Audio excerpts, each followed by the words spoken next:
Hey everybody, welcome aboard the Bonnie Lee of Sandhill Charters with me, Captain Matt. We're out here on the Intracoastal Waterway, and directly behind me is the big Blue Heron Bridge that shoots across over to Singer Island.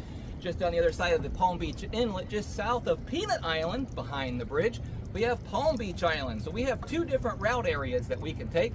We can go south, that direction towards downtown West Palm Beach, talk about all the rich and famous, the history, all the fun facts of this area, and of course Peanut Island, one of the best beaches in South Florida, only accessible by boat.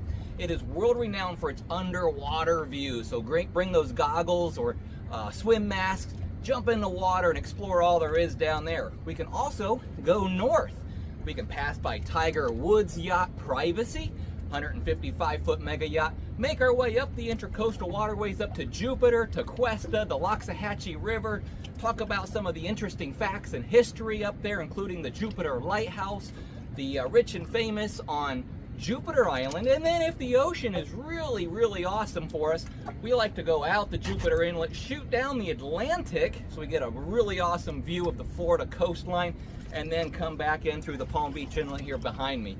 So if you want to explore all there is and book an adventure right here on the water in Palm Beach, visit www.sandhillcharters.com or give us a call at 561-316-7528, and of course shoot us an email, info@sandhillcharters.com. I would love to have you aboard.